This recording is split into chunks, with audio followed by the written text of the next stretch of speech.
Ya va a haber una programación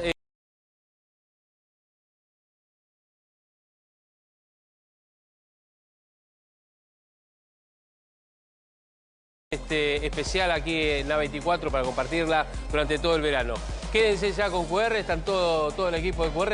Está Pablo Caruso, es un canalla Pablo Caruso, porque es de Central, por eso lo digo, nada más. Chao, buen fin de semana.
Jamás habría autorizado un gendarme ir a Venezuela. Victoria Villarroel sabía quién le estaba contestando. Sabía que le estaba contestando a alguien que está muy cercano a ese equipo digital del propio gobierno. La respuesta de Victoria Villarroel le va directo a la ministra de Seguridad, Patricia Bullrich. ¿El Banco Central intervino o no intervino? Bueno, recontra intervino. Estamos viendo el AL30, un bono. La línea amarilla, ¿qué es? Son los dólares que puso el Banco Central para bajar el contado con liquidez al mes. Acá lo único que hacemos con esto es confirmar la preocupación del gobierno respecto de la dinámica de los dólares paralelos. Lo que hace el gobierno es eso, ¿no? Sí. Intervenir, tirarse sobre la bomba y tratar de que hoy se moderara lo que venía pasando en los últimos años. La Corte tiene el dato de que el gobierno está a días, a horas, de enviar por comisión, por decreto, a los dos jueces que tiene. Lo que tengo entendido que la mayoría de la Corte está mandando ese mensaje.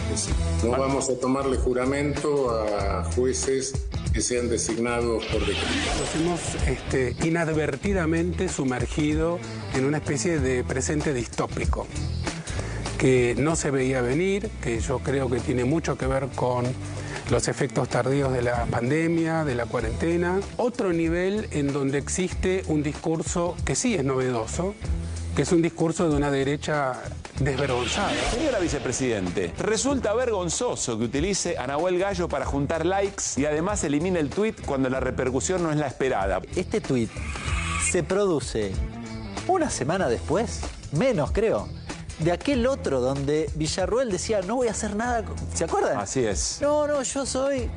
¿Se acuerda, presidente, cuando estábamos juntos? Llegamos juntos y seguiremos juntos. Desde octubre para acá salieron casi 3.000 millones de dólares. Y es un numerito, pero la verdad que todavía lograste acumular una cantidad de dólares importantes. Estás mostrando cómo está atado con alfileres eventualmente la estabilidad. Sí, el problema es que vos tenés reservas netas negativas y que no tenés resuelto el ingreso de dólares por exportaciones, digamos que sería el ingreso genuino de dólares.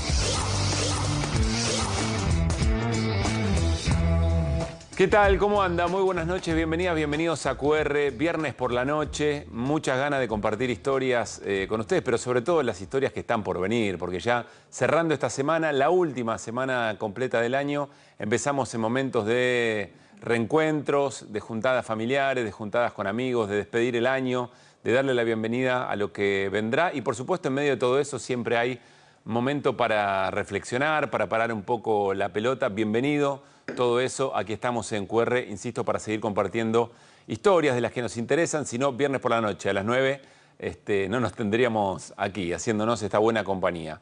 Bueno, quiero contarles 2 o 3 cosas del programa de hoy. En principio, hace minutos nada más, el presidente Javier Milei presentó el plan nuclear.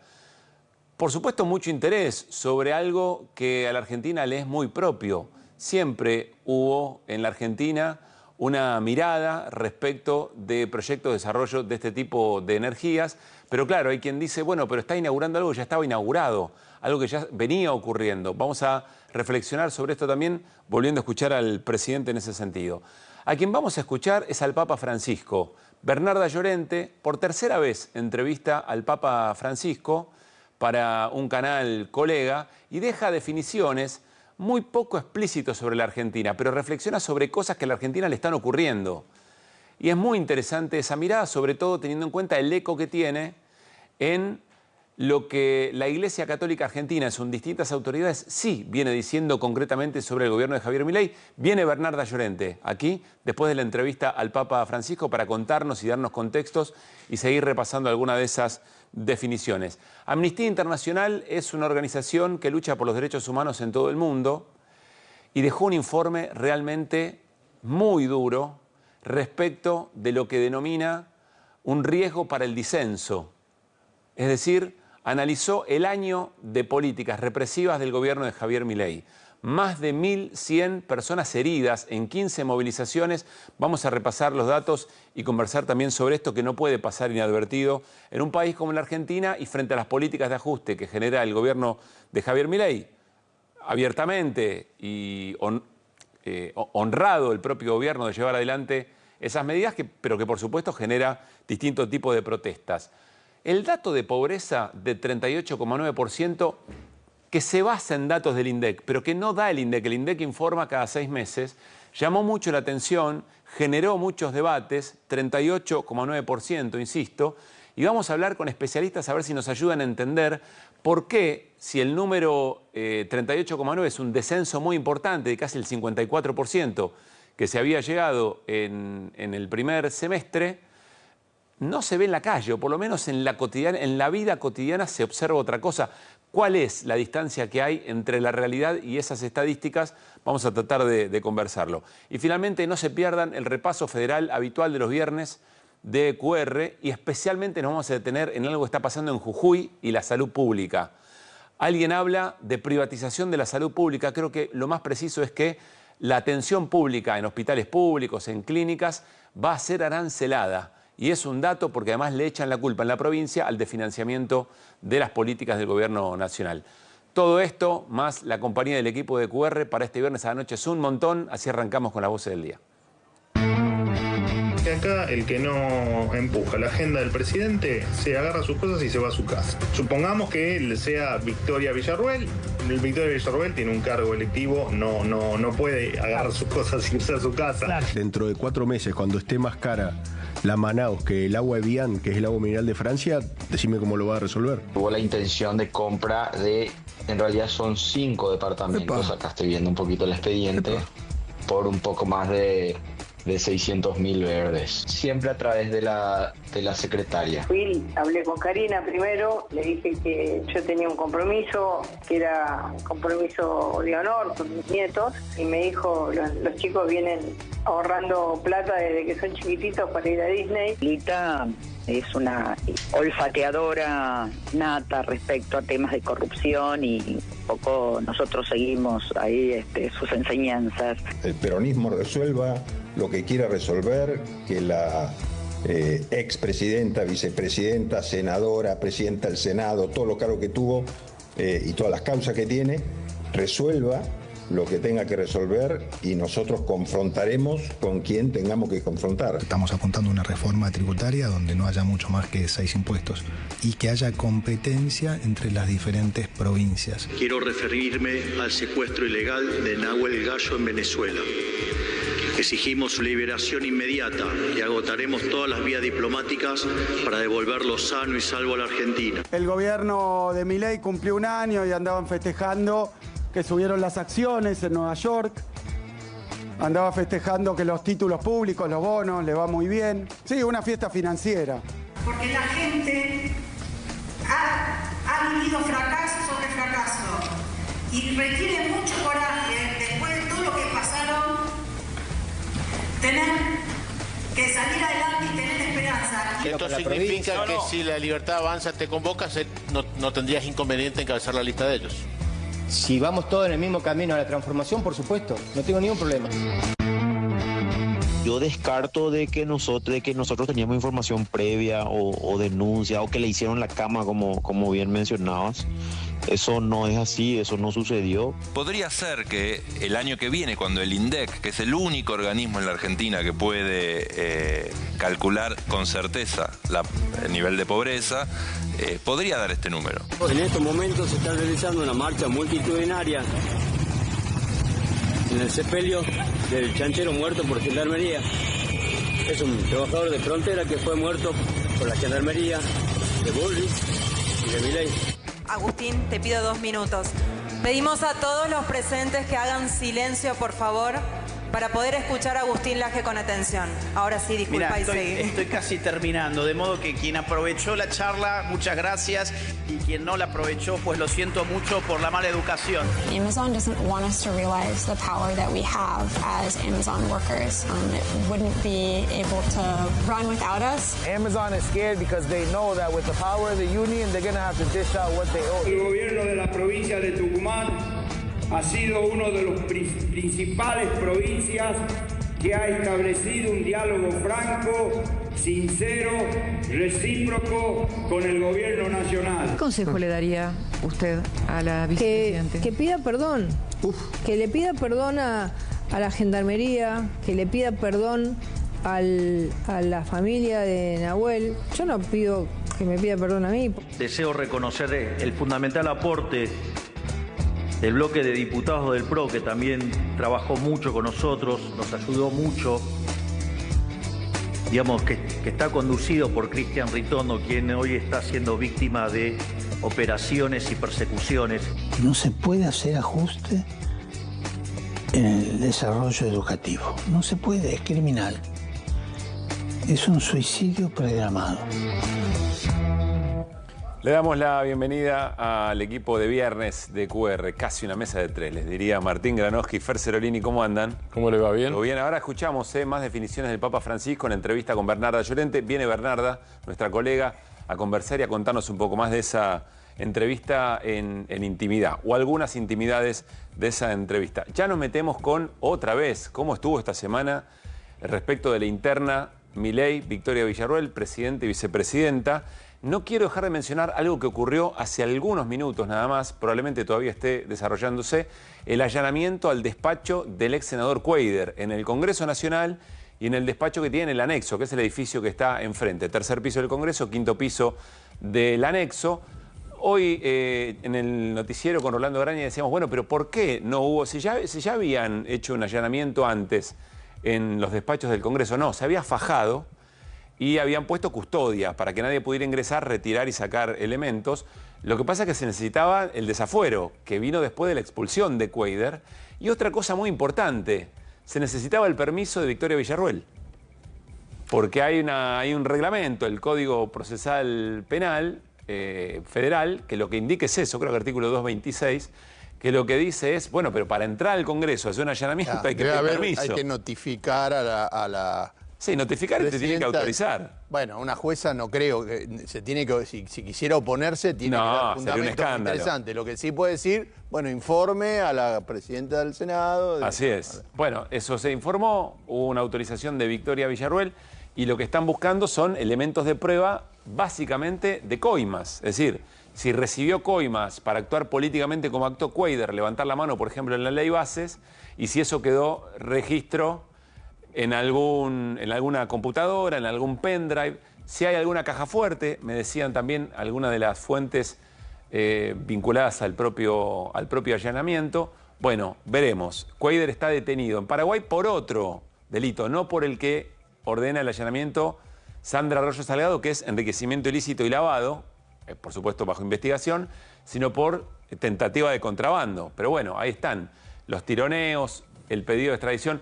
Esto es en vivo, está nuestro móvil, esperando a ver si hay movimientos efectivamente allí, porque podría salir personal de fuerzas de seguridad que están llevando adelante el allanamiento con, bueno, carpetas, cajas, lo que habitualmente ocurre. Alguna computadora. Esperemos que no se borren como el teléfono de los copitos. Que sí, de Sabac Montiel. Sí. El que llevaron en no custodia. En no custodia. Sí, esperemos que acá vayan de a dos, por lo menos. Digamos algo que lo hemos repetido aquí en QR y Camilo Sebares, nuestro colega en Paraguay, nos repitió muchas veces. El delito por el que se lo acusa a Cuéllar y por el que está detenido en Paraguay es el menor posible. Tentativa de contrabando. Y eso implica, primero está en en detención domiciliaria. Y que además puede retener todos sus equipos electrónicos. Si tiene su teléfono, tiene su computadora. Tiempo para ordenar papeles tuvo Cuéllar, evidentemente. Así o para borrar archivos, no lo sé, ¿no? Bueno, ordenar papeles. Ordenar papeles en este sentido, claro. Así es. No, en otras jergas. Igualmente, a ver, lo que no se puede borrar de los teléfonos, porque eso está hasta ahora en el caso de María Cash, sí. Lo que vos no podés borrar son las llamadas, aparecer quién se comunicó con quién. Claro, entonces, si hay llamados de determinados personajes que uno puede relacionar con un vínculo, y si che, ¿qué hace? Te llamando a este, bueno, después los contenidos sí lo puede, por ejemplo, si en WhatsApp los pueden borrar, pero si es una jueza que se apura, porque en este caso es interesante, porque no es tan fácil meterte en el Congreso que hay lleno de cámaras, decir, che, vamos a limpiar un poco este lugar antes de que vayan a hacer el allanamiento. También me parece es cierto, que eso no pueden haber hecho. Más allá de que estuvo fajado, que había custodia, que nadie podía entrar y salir, también es cierto que en el momento en que lo detienen a Cuéllar en Paraguay, hasta el propio allanamiento pasa mucho tiempo, también, digamos, ¿no? Pero igual está todo filmado ahí adentro. Hay cámaras adentro del Congreso. ¿Quién se mete? No se ve que se hace adentro eventualmente. Si alguien entró, no. Pero el quién entró, sí. Sí, quién entró, sí. No, pero incluso antes de la faja. Antes de la faja pasó ¿quién entró? También, ¿sí? Por eso, si entró algún secretario o algo, hacer algo.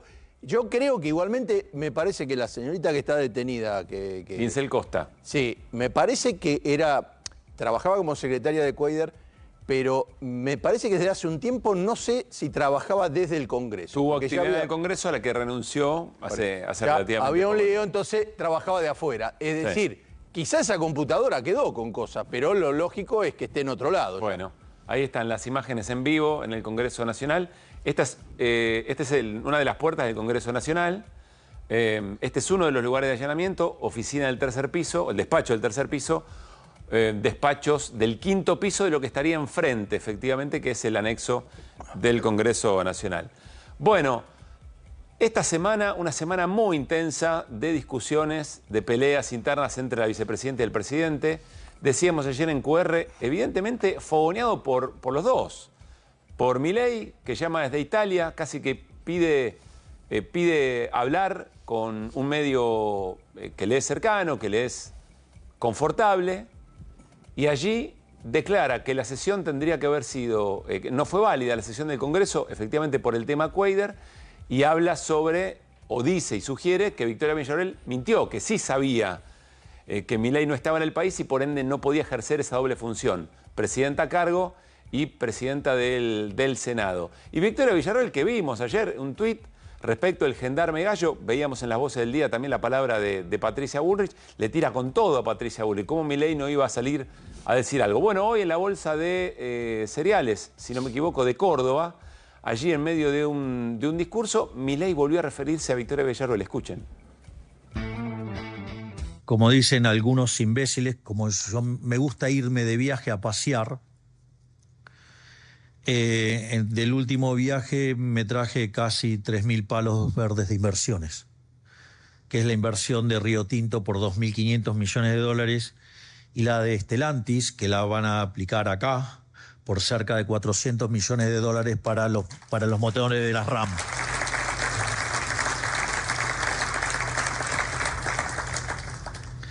Igual no sé, digamos, dado estos resultados, no se entusiasmen con que viaje mucho, porque cada vez que me voy, siempre alguno me hace alguna...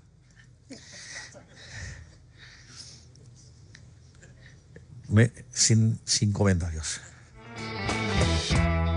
Bolsa de Comercio de Córdoba, disculpen ustedes, había hecho bolsa de cereales. Evidentemente Milei tiene un discurso que efectivamente lee y sigue, y en determinados momentos le pasó, también lo veíamos en las voces del día, respecto de Ritondo. Estaba hablando de otra cosa, estaba hablando de los aliados, y se ve que conecta con Ritondo, jefe del bloque jefe del bloque del PRO, y ahí dice que está siendo víctima de una operación. Y aquí lo mismo, está contando sus viajes, que trae inversiones, dice, pero quédense tranquilos, no voy a salir tanto más porque siempre me hacen alguna. Y después duda, evidentemente, sobre si seguirla, si no seguirla, sin comentarios. Pero hace la pausa. El mensaje está, digamos. Los presidentes a veces se aburren de leer los discursos que ellos mismos preparan o que le tienen preparados. Y a veces, como vos decís, conectan. Efectivamente pasa eso. Es saludable, por otra a parte, veces ¿no? lo hacen al final. Lo que sé, Lula, por ejemplo, lo hace al final. Lula lee, los discursos son buenos, pero Lula lee y cuando termina empieza a hablar él. Digamos, él habló antes por quien le escribe el discurso y por él mismo, y después empieza a hablar por sí mismo de manera más coloquial. En Lula es habitual. Digo, acá no nombra a Villarruel, obviamente, pero todos entendemos que se refiere a ella. Yo creo que hay otra cosa, además. A ver. Me parece que a Milei le conviene hablar de... Más existen las diferencias, pero a Milei le conviene que se hable más de sus diferencias con Villarruel que el hecho de cargárselo encima, no descargarse, cargárselo encima a Cuéllar, que efectivamente era su senador y es el que le desbalanceó a su favor la ley Bases en su momento, que empata y desempata votando a favor de la ley Bases la vicepresidenta o vicepresidente, como le gusta llamar a ella. Es capaz de ordenar la mirada o distraer la mirada sobre otro asunto, la pelea con Villarruel, que eventualmente de quién era Cuéllar. Porque te acordás que al principio, una noche dijo, Cuéllar es del kirchnerismo, que se ocupen ellos, y bueno, y algún insulto más, por supuesto, en el camino. Eso fue al principio. Una noche lo dijo, después no lo dijo más porque no había forma de sostener eso y porque más el propio bloque La Libertad Avanza, o porque toma eso como una orden o porque tuvo una instrucción específica, lo que hace es votar por la expulsión en su momento. Pero está clarísimo para cualquiera que Cuéllar es Milei. Cuéllar tiene, por lo que vos comentabas justamente, el allanamiento tiene que ver con el pasado peronista, vamos a ponerlo en esos términos, con la etapa peronista de Cuéllar. Sí, claro. Y el intento de contrabando, como porque secretario de gobierno de Bordet en la provincia de Entre Ríos. Y enriquecimiento ilícito es la causa, como vos comentabas, Pablo. Ahora, el escándalo Cuéllar es cuando cruza la frontera con $210.000 y no sé cuántos guaraníes, no me acuerdo y pesos. De memoria, que eran unos cuantos guaraníes, por otra parte. Nunca se contabiliza, habría que hacer el cálculo, lo voy a hacer en algún momento. Muy bien. Está bien lo que señala Martín. Por una parte la causa de intento de contrabando, por otra parte la causa de Arroyo Salgado, lavado de dinero y enriquecimiento ilícito, vinculado a una empresa de seguridad, Securitas, que la casa matriz le dijo, yo no tengo que ver con lo que hicieron en la casa local, pagaron coimas para ofrecer el servicio en distintas dependencias del Estado. Una de ellas en la empresa de energía Enersa de Entre Ríos, como era secretario de gobierno del gobernador Bordet, peronista en su momento, delegado entonces en esa empresa de energía, y ahí la investigación y todo lo que ya después. Ahora, Pablo, lo que queda envenenada es la ley Bases, o posiblemente envenenada, que ese es el otro tema, ¿no es cierto? Es decir, si se demuestra que la ley Bases surge de una negociación, de un toma y daca en provecho personal y no la negociación habitual en provecho de alguna provincia, y en este caso podría ser tranquilamente personal, no lo sé, pero podría ser eso. Si se demuestra eso, o sea, queda sucia políticamente y por ahí eventualmente hasta en términos judiciales, no lo sé. Bueno, hay quien está intentando efectivamente, ¿no?, cuestionar la ley Bases a partir de esto que cuenta Martín y todo lo que gira alrededor de Cuéllar. Vamos a quedarnos porque podríamos decir radicales libres, pero también podríamos decir fracturas expuestas por todos lados. La interna respecto de Victoria Villarruel, Javier Milei, y también algo que ocurrió ayer, y por supuesto hoy las repercusiones, la decisión de la Unión Cívica Radical de expulsar del radicalismo a 3 de los diputados. ¿Se acuerdan, radicales con peluca? Los que fueron fundamentales, por ejemplo, para sostener el veto, con votos, el veto a la restitución jubilatoria.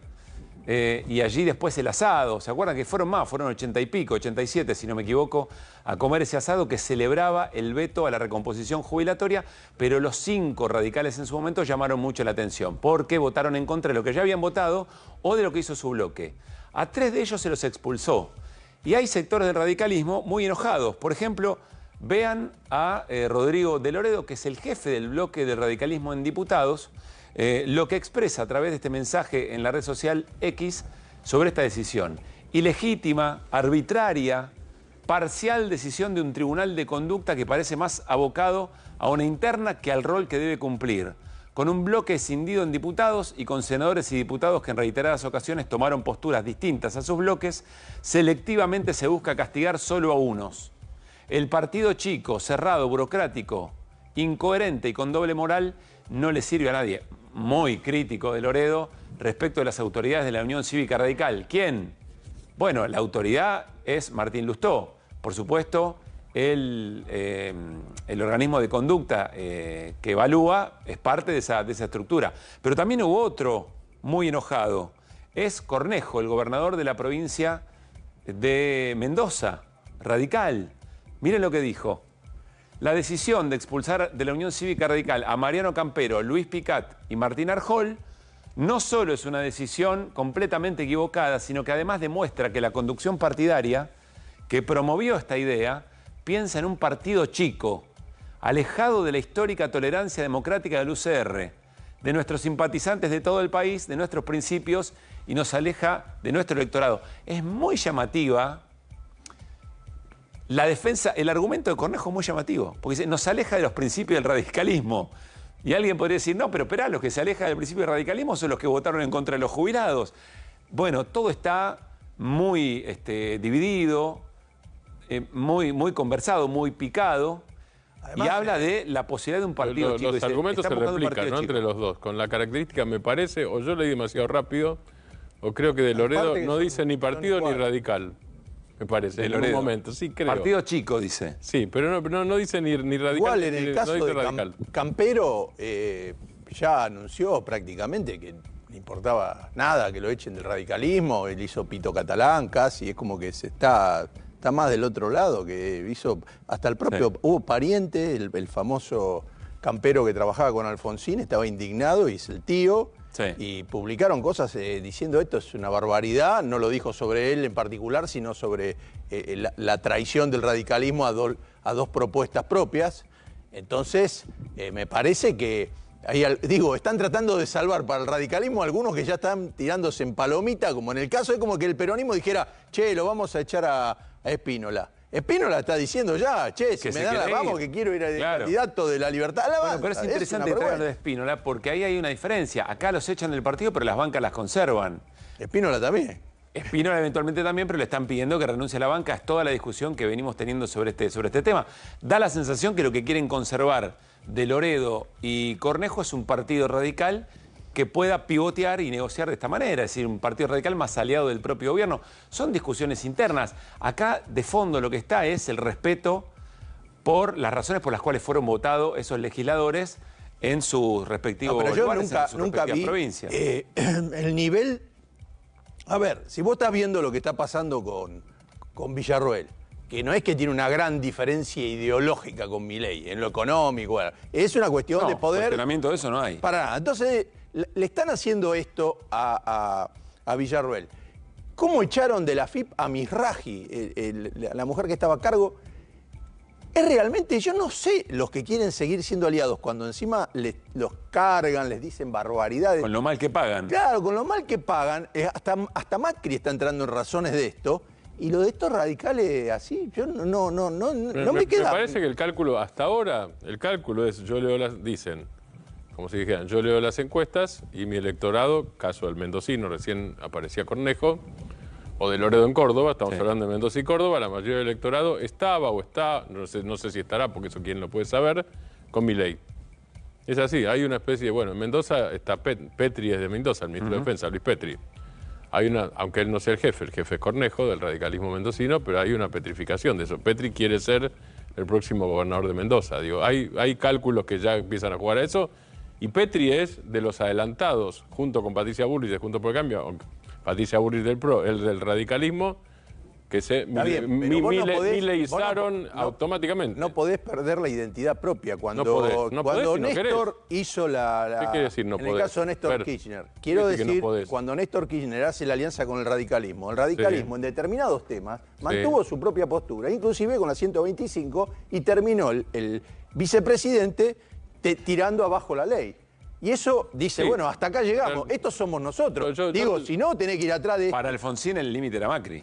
Bueno, claro, hay límites. Entonces, si vos podés hacer un apoyo, pero diciendo, bueno, estamos de acuerdo con esto, no con lo de los jubilados, no con lo de la facultad, y ser vivo, porque está estudiado, las mismas encuestas te dicen que Milei tiene en algún sector un importante apoyo, pero que la causa de los jubilados y la causa universitaria tiene una enorme mayoría de la gente que dice que está mal. Esta misma discusión se debe haber dado hacia adentro del radicalismo, claro, pero entonces podrían quedar mejor parados estos que lo apoyan. Lo están haciendo de una manera burda y que les hacen así y los cargan, viejo. Eso es lo que no entiendo. Esto se dio, recordemos, en el marco, trasfondo importante, de la ley Bases.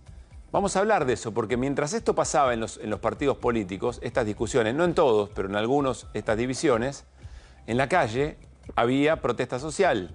Claro, políticas de ajuste pronunciadas por el gobierno de Javier Milei, con mucho impacto en estructuras muy consolidadas de la sociedad argentina, universidades, lo que significa la mirada respecto de jubilados y jubiladas, educación en términos generales, la salud. Bueno, había protestas. Amnistía Internacional, un organismo que defiende los derechos y que brega por los derechos humanos en todo el mundo, hizo este informe sobre un año del gobierno de Javier Milei en el marco de protestas por sus políticas de ajuste, cuyo título es Disenso en riesgo. Y lo que plantea básicamente es que hubo un uso desproporcionado de las fuerzas represivas como norma. Es decir, que hubo una decisión concreta a través del protocolo antipiquetes de hacer un uso desproporcionado de la fuerza represiva y que eso fue sistemático y decidido. Es decir, fue la norma. ¿Para qué? Para evitar o para amedrentar a todos aquellos que quieran protestar respecto a las políticas de Javier Milei. Y yo debería decir, sobre el final del año, casi sin movilizaciones, con todo éxito. Estas son algunas de las imágenes que pudimos ver. Incluso, ¿se acuerdan? 12 de junio, con diputados y diputadas nacionales tratando de que la policía no avance, gas, pimienta contra diputados y diputadas también. Amnistía advierte que incluso el uso de gas pimienta, que se utilizaron distintos tipos de elementos y a discreción. Balas de goma, es decir, de manera indiscriminada, balas de goma, bastones, tonfas, camiones hidrantes, detenciones arbitrarias como un modo también sistemático de tratar de que no haya movilizaciones, y el gas pimienta, y se detiene el gas pimienta porque aclara que es un gas pimienta nuevo, MK9, más aceitoso, mucho más difícil de sacar y que no solamente vía respiratoria y ojos afecta, sino el mismo contacto con la piel. Pero miren estas cifras. 1.155 personas heridas de distinta gravedad. 33 de estas personas con impactos de bala de goma en la cabeza y el rostro. ¿Cuál es el protocolo? ¿Recuerda la situación en Chile? Eso te iba a decir, ¿no? En Chile con la pérdida de ojos, yo no me acuerdo de la cifra en este momento, pero la pérdida de ojos, pues los disparos eran en la cara. Sí, la orden de apuntar a la cabeza. La mitad de los 33 estos quedaron con lesiones en la vista permanente. Ajá. Que ya se les es una cosa que se vio como le ponen a los generales, que le ponen coloncito, acá le dan como premios. Bullrich se puede ir agregando de estos cabecitas. 50 trabajadores de prensa heridos y reprimidos en el marco de su trabajo, en el desarrollo de la cobertura, heridos también por las fuerzas represivas. 73 personas criminalizadas por participar en las protestas. Recordemos la detención de esas 33 personas en esa movilización que estábamos observando contra la ley Bases, la segunda contra la ley Bases. Y la acusación, esto también lo menciona, discursos criminalizantes que trataron de terroristas a quienes estaban ejerciendo el legítimo derecho a la protesta y los acusaron de participar en un golpe de Estado. Me acuerdo, lo mostramos acá ese día el comunicado de Bullrich donde decía eso. Bueno, y como era ese nivel de acusación, fueron a cárceles federales inclusive. O sea que estamos hablando de represión en la calle y castigo en cárceles federales. Otro elemento de este informe de Amnistía Internacional, insisto, el título es Disenso en riesgo, es decir, en la Argentina, durante el gobierno de Javier Milei, disentir con las políticas del gobierno es un riesgo. Y estas imágenes lo demuestran. Yo creo que... Bueno, ¿se acuerdan todos los fraguados de este asunto? Sí, que no encontraron a nadie. Los que quemaron el auto no encontraron a nadie. Nunca aparecieron los que dieron vuelta al auto de Canantes. Lo interesante es, por ejemplo, uno de los elementos que... mire, a través de una carta al gobierno, Amnistía Internacional expresa preocupación por la situación del gendarme argentino detenido. Esto es un texto de Amnistía Internacional para Venezuela pidiendo la liberación. Generalmente, la posición de Amnistía Internacional criticando a Venezuela es uno de los elementos que el gobierno del macrismo, de Milei, toma para decir, miren lo que pasa en Venezuela. Ahora están diciendo esto, digo, justamente si algo, este tipo de voz es bastante imparcial, ¿no?, con estos temas. Y me parece que es para prestarle atención. El otro elemento que señala Amnistía Internacional, todos los meses hubo un episodio represivo. En función de la cantidad de represiones, 13 en 15 movilizaciones que se dieron a lo largo de un año. Y no hubo discriminación, no se discriminó a nadie para repartir. Jubilados, jubiladas, una niña, ¿se acuerdan? Que estaba con su madre tratando de protegerla. Estaba agachada. De todas las edades y de todas las clases sociales. Repartieron para todos lados. Es lo que dice el informe de Amnistía Internacional. Miren, allí está. Las protestas sociales durante 2014, desde que entró en vigor el protocolo antipiquete, esta es la herramienta, Amnistía Internacional relevó al menos 15 manifestaciones en las que su implementación conllevó la limitación indebida a la protesta pacífica y el uso desproporcionado de la fuerza. Las protestas que se relevaron son las siguientes y ahí aparece cada una de las movilizaciones y cada una de las caracterizaciones, es decir, un trabajo intenso, pormenorizado, de cada uno de los episodios de represión frente a la protesta social. ¿Cómo termina todo esto? Bueno, termina efectivamente la ministra de Seguridad, Patricia Bullrich, y el propio gobierno inflando el pecho y diciendo no hay más movilizaciones, no hay más piquete, no hay más cortes. Y las organizaciones sociales y los sindicatos reconociendo que la aplicación del protocolo antipiquete de alguna manera los hizo pensar si arriesgar efectivamente a sus afiliados y afiliadas, a los integrantes y participantes de las organizaciones. Una cosa muy brava, que aquí ya se habla muy poco, pero que un organismo como Amnistía Internacional, insisto, que defiende y brega por los derechos humanos en todo el mundo, advierte de una manera muy, pero muy contundente. Yo creo que algo de todo esto también ha sido parte de la conversación de Bernarda Llorente con el Papa Francisco de manera directa o de manera indirecta. Y nos vamos a meter en este tema. El Papa Francisco dio una entrevista, tercera entrevista que le ofrece a Bernarda Llorente, nuestra colega, con definiciones de manera directa sobre Argentina, algunas menciones, pero en realidad sobre cosas que a la Argentina la afectan y mucho. La voy a saludar a Bernarda, que ya está con nosotros. Bernarda, ¿cómo te va? Buenas noches. Hola, Pablo, ¿cómo estás? Gracias por estar. Hola a todos. ¿Cómo estás? Bueno, y felicitaciones, un logro, realmente una charla mano a mano con el Papa Francisco no es poca cosa, y mucho menos en estos tiempos. A ver, ahora nos vamos a meter en algunos cortes de lo que se emitió de manera completa en el canal Orbe 21. Para ese canal hizo Bernarda la entrevista. Como anticipo, ¿qué nos podrías decir? ¿Con qué carácter la entrevista? ¿Cómo lo viste al Papa Francisco?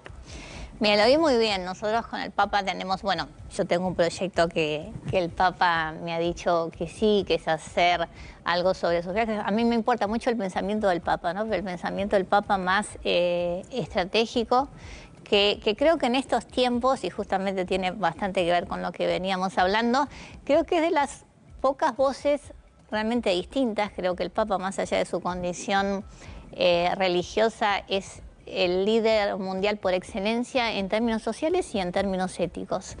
Y creo que su pensamiento es realmente transformador hoy en un mundo, no solo en Argentina, porque nosotros vivimos mirándonos el ombligo, pero la verdad que hay fenómenos mundiales que se replican, incluso que de acá se imitan.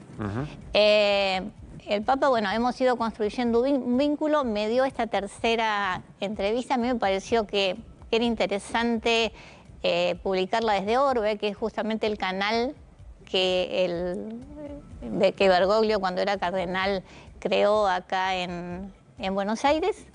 Y bueno, y en título de eso, como en realidad él tiene muchas definiciones de actualidad, me pareció interesante para fin de año, que además es un año importante, es un mes importante, diciembre, para la Iglesia, para las fiestas es el año del jubileo, terminaba el sínodo de obispos, digamos, todo esto parecen categorías religiosas, pero son como visiones de la Iglesia de cómo seguir y cómo responder en este nuevo mundo, un mundo en movimiento.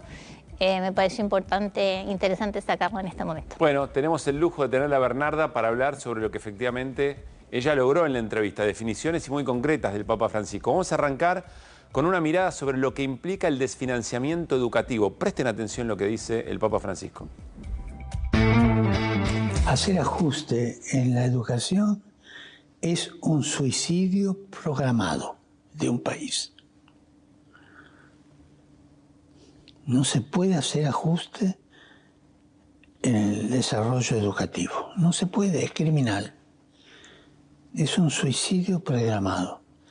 Y a mí me alegra cuando veo en diversas situaciones que tanta gente, cuando hay un ajuste de este tipo, se opone. Incluso los jóvenes, es curioso, se dan cuenta y se oponen. Y se opone, arma lío, reclama. Porque la educación es un alimento. Y lo mismo que se vuelve quitar la comida a la gente. Es un suicidio programado, es criminal. Preguntan, no habla sobre la Argentina, es decir, hace referencia en términos generales a cosas que le están pasando mayormente en estas definiciones, quizá a las democracias occidentales. Sí, porque el Papa también dice en otra parte de la entrevista, dice también el pueblo necesita cabeza.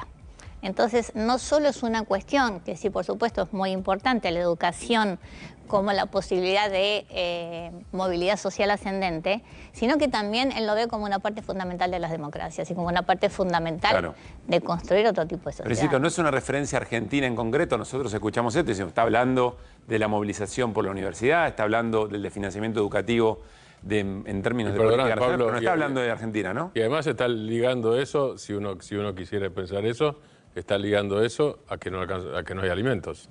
Claro.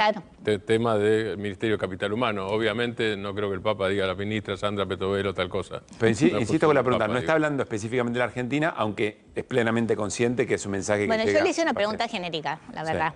Y él me la respondió en términos genéricos. No es el único lugar donde pasa eso, digamos. Uno lo que ha visto con las caídas de los estados de bienestar es un desfinanciamiento de la educación en el mundo, ¿no? Cuando disminuye la presencia del Estado. Digamos, en muchísimos lugares donde él dice, bueno, finalmente la educación no puede ser, la buena educación, no puede ser solo un privilegio de los hijos de los ricos, que es lo que empezamos a ver, ¿no? Otra brecha que empieza a aparecer cuando la educación era justamente cerrar brechas. En términos sociales, lo que empieza a aparecer con esta privatización y el costo de la educación y el recorte educativo por parte del Estado, él dice, los estados tienen que financiar esto. Lo dice claramente en otra parte de la entrevista, digamos. Bernarda, la responsabilidad del Estado. Vamos a escuchar ahora reflexionar al Papa Francisco sobre el negacionismo. ¿Cuál fue la pregunta? Me interesaba, cuando escuché esta respuesta, me interesaba saber qué le habías preguntado, cuál era el origen de esa reflexión. Él venía hablando de la necesidad del diálogo, ¿no? El diálogo en la construcción de todo, digamos. No hay paz si no hay diálogo como requisito fundamental y el diálogo como la posibilidad de construir otras cosas y poder escuchar otras voces, ¿no? Creo que el Papa está en, bueno, vamos todos juntos, juntemos, que es la única posibilidad de transformar la situación actual. Yo le pregunté si estos discursos polarizados y negacionistas de algunos líderes, también genérico, porque tampoco tenemos un solo líder en el escenario mundial. Digamos, cuando uno ve que gana Trump, cuando uno mira a Europa y demás, la verdad que hay muchos líderes con estos discursos de odio, con estos discursos negacionistas, y si esto no era como el camino opuesto para el diálogo, y cuál era la respuesta frente en sociedades tan polarizadas, qué se podía hacer para no caer en la trampa de la polarización extrema. Y esto respondió el Papa Francisco a Bernarda Llorente sobre el negacionismo. Más allá de las guerras, vivimos en un mundo polarizado donde muchas veces hay líderes que manejan discursos negacionistas o discursos de odio que colaboran poco con el diálogo. ¿Cuál sería la fórmula desde la construcción para no caer en esta trampa de una polarización extrema? Bueno, el negacionismo siempre es venenoso. Cuando uno niega una realidad, cuando uno niega una historia, cuando uno niega una situación concreta, se está pateando en contra. Eso siempre. Y es una cosa grave, ¿no? Todo negacionismo es suicida. O sea, hay que aceptar la realidad como viene. En momentos de tensión, esos 4 principios, creo que lo dije otra vez. La unidad es superior al conflicto, el todo es superior a la parte, la realidad es superior a la idea y el tiempo es superior al espacio. Los problemas humanos se resuelven con estos parámetros, con estos 4 parámetros, que no son negacionistas, sino te tiran para arriba. Ahí estaba la opción por el diálogo, por tratar de sumar las partes y hacer un todo. ¿Lo viste muy preocupado el Papa Francisco por estos discursos de odio, por esta polarización, por esta emocionalidad violenta como herramienta política? Sí, lo vi preocupado por un mundo. Pensemos, digamos, cuando uno va... Francisco lleva 11 años, va a llevar 12 en marzo. Pensemos que una de las encíclicas que hizo Francisco era Fratelli Tutti, y el mundo se convirtió de repente en un hervidero, ¿no? Él viene diciendo desde el 2014, estamos presenciando la Tercera Guerra Mundial en pedacitos. Y creo que piensa que todo este odio, todas esas reacciones, en parte colaboran, digamos, a este mundo más violento, donde los conflictos se resuelven intentando sacar, intentando eliminar al contrincante, digamos, no a través del... No un adversario, sino ellos o nosotros. Exacto. El Papa, digamos, tiene como el discurso contrario a todo esto, creo que no solo desde un punto de vista religioso, sino también desde un punto de vista humanista, ¿no? El Papa tiene una visión muy global, creo que quiere volver, que el mundo, ¿no?, empuja hacia el humanismo, y creo que otra de las preocupaciones también del Papa es la inmediatez. Cuando él habla de estos 4 principios, está diciendo como no se confundan, o sea, la realidad es mucho más grande, la realidad es mucho más total. Él tiene los 4 principios de cómo construir en cualquier conflicto humano y en cualquier conflicto social. Pero creo que el mensaje que deja Francisco es, miren un poco más allá. Ahora, hay una palabra que se repite ahí, por lo menos 2 veces en lo que vimos acá. O sea, el resto del reportaje se repite, no lo sé. Que es suicidio. Sí. Él habla de suicidio con el negacionismo y habla de suicidio con la educación. Exacto. Si vos hablas de suicidio en vez de homicidio, para decirlo en términos sociales, porque vos no estabas hablando de un juicio ni de un caso penal, estás diciendo...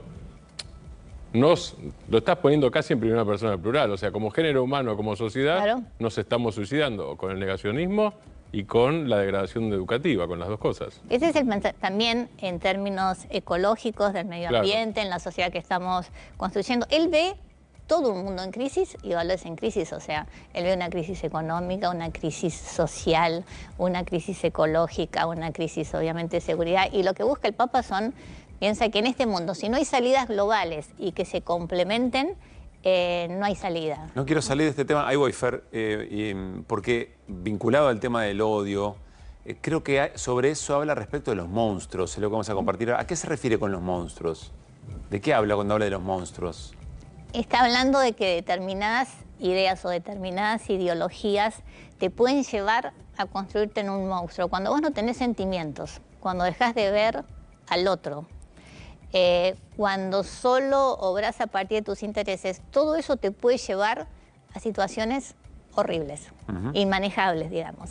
Bueno, habla de los monstruos del Papa Francisco, le da contexto Bernarda Llorente, quien lo entrevistó, aquí la pieza.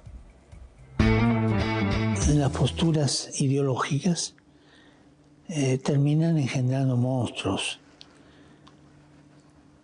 Cuando vos ves estos jóvenes que pertenecen a alguna de estas asociaciones más ideológicas que cristianas, derecha, izquierda, lo que sea, son pequeños monstruitos, aferrados a la idea, ¿no?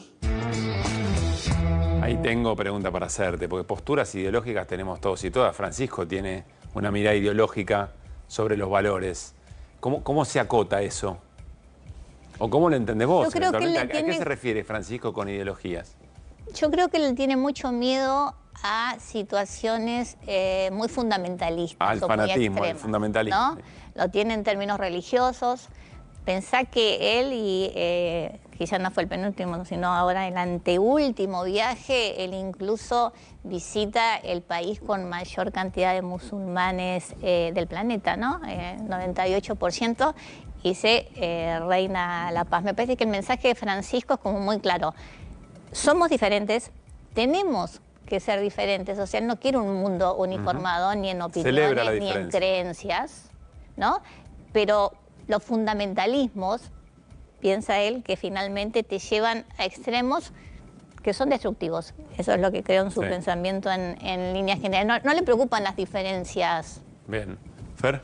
No, yo creo que hay que destacar que, sobre todo durante el reinado de Francisco, pero el tema del negacionismo, que tiene que ver, por ejemplo, con sectores en la Argentina y con el comportamiento de la represión durante el gobierno de Videla, por ejemplo. Lo que hay que reconocer es que la Iglesia Católica, ustedes deben decir, bueno, lo dicen formalmente, no sé. Yo lo que sé es que en Santo Domingo, cuando visitó Santo Domingo el Papa y en distintos viajes por América, ha pedido disculpas por la actitud de la Iglesia, crímenes cometidos durante la conquista a los pueblos originarios. Ahí está diciendo, la Iglesia hizo cosas que están mal. Y lo mismo pasa cuando pidieron disculpas a lo largo de varios periodos. La Iglesia argentina ha pedido disculpas por la actitud de algunos de sus integrantes. Otros terminaron muertos por defender posiciones de justicia o de derechos humanos. Hay varios desaparecidos y obispos muertos inclusive. Entonces, pero hubo otros integrantes que no. Y la Iglesia ha pedido disculpas. Pedir disculpas es reconocer que han actuado mal. No todas las posiciones negacionistas, o a veces cuando Villarroel habla sobre estos temas, es como si no hubiera pasado. Lo que uno puede decir, mirá, entendemos que haya dolor del otro lado también, que hayan pasado cosas, pero no es que no pasó. Y la Iglesia se involucra y dice, nosotros pedimos disculpas. Pasó, somos la Iglesia y pedimos disculpas. Entonces me parece que es una visión completamente distinta y que no es una cuestión de decir, no, porque estás con aquel o estás con el otro. No, está diciendo acá hay cosas que hicimos mal todos. Entonces la propia Iglesia pide disculpas. Y respecto al tema del suicidio programado, me recuerda la frase el arzobispo de Córdoba que dijo, la nueva política de medicamentos del PAMI es una eutanasia encubierta. Tenés razón, es un muy buen concepto vínculo. Bastante parecido, ¿no? Como diciendo, chicos, esto es matar gente. Muy buen vínculo, además, un arzobispo muy cercano al propio Papa Francisco, el arzobispo de Córdoba, que habló, en el momento que se conoció, el más duro de cobertura. Todo, realmente, en la provincia que más votó. Sí, ¿no? Efectivamente. Le pidió Bernarda Llorente un mensaje para argentinos y argentinas al Papa Francisco, esto decía. ¿Quiere decirle algo a los argentinos? Al pueblo argentino, salud. Que sigan luchando. Que se defiendan de las ideologías. Y que no se dejen engañar con los que le venden manice. Que luchen por los derechos. Bueno, a ver qué interpretaste en esas breves referencias a la Argentina. Yo lo que interpreto no quiero reinterpretar al Papa, pero me parece que algunas cosas, si uno las mira con distancia, más allá de la entrevista, son claras. El pensamiento del Papa Francisco en política social, en política económica, en cómo consigue una sociedad, cuántas veces ha hablado de los descartados, cuántas veces ha hablado que uno entiende el mundo mirado desde la periferia, desde las periferias sociales a las periferias geográficas. Las diferencias con un personaje como Milei saltan a la vista. Por otro lado está hablando, digamos, el Papa, que habla desde un... Y Milei, perdóname, Milei vendría a ser el vendedor, porque además dice manice, ni siquiera manices. Eso es a propósito, porque se nota que hace una pausa y lo dice a propósito. ¿Milei vendría a ser el vendedor de manice? Yo creo que él, en mi interpretación... Sí, obviamente. Él creo que larga mensajes todo el tiempo. Y los está alargando, los larga con la sutileza que tiene el Papa. El Papa es muy sutil, realmente lo hace con humor, lo hace con simpatía, pero es claro donde quiere dirigirse. Creo que el Papa nos está diciendo, muchachos, reflexionen, piensen. Bernarda, ahora contanos lo que importa. ¿Le preguntaste si venía o no venía en la Argentina? Sí, me dijo que tenía muchas ganas. Ajá. Está viendo, digamos, en qué momento puede hacerlo. ¿Se imaginan que sería todo un acontecimiento y hasta puede ser un parteaguas un acontecimiento como ese en términos de el devenir político de un año, por ejemplo, en la Argentina, ¿no? Un año electoral o no. A ver, si viene es porque quiere jugar y si no viene es porque es respetuoso de lo que está ocurriendo. ¿Quién dice? No sé, yo creo que primero Bueno, mira, a mí me llamaba la atención hoy algunas reacciones en cuanto a la entrevista. Vos la verdad que escuchás la entrevista y lo que escuchás, entre otras cosas, es una gran amorosidad del Papa. La verdad que hasta te dan ganas de ser como mucho más amoroso, más allá de que ¿Qué decía, te abre repercusiones la te cabeza, pero preocuparon? te abre el corazón. ¿Qué repercusiones te preocuparon? ¿Cómo salieron los libertarios o cómo salieron? El Papa está muy estigmatizado en Argentina y me parece que los argentinos y argentinas de esos grupos se están perdiendo una gran oportunidad histórica que es tener un Papa argentino y no cualquier Papa argentino. O sea, la verdad que Francisco va a pasar a la historia como uno de los pontífices más valientes en casi todos los temas, digamos. Él es capaz de enfrentar y decir cosas de las guerras que lo lleva a muchas críticas en... Sí, cuando estuvo por invadir Estados Unidos en el caso de Siria y él hizo una misa, prácticamente yo creo que Obama debe haber, no se sabe, creen que paró la guerra, porque dicen que iban a invadir y se paró y era muy potente su voz y Estados Unidos prefirió no hacerlo. Así que me parece que ha tomado actitudes en varios lugares que puso el cuerpo. Puso el cuerpo. Sí. Puso el y cuerpo. Me parece bien que no, yo creo que no tiene que, es como... Los argentinos tenemos eso, somos realmente, qué sé yo. A mí es como lo que hicieron con Di María, lo que hicieron con Messi, que era un pecho frío. Ahora todos son mesistas, ¿viste? Pero la gente tiene un nivel de cambio y de pasar de que una persona es un genio a un desastre y vuelve a ser genio. Entonces, la verdad, meterse en este barro de acá, yo no vendría. La verdad que yo no vendría. Bernarda, yo creo que no se puede meter en el barro. Que la verdad que ojalá que los argentinos cambiemos y digamos, qué suerte recibirlo y sí, sería un antes y ¿Cómo está? después. Vos viste una persona de 88 años, los acaba de cumplir. ¿Cómo está? Yo lo vi muy bien.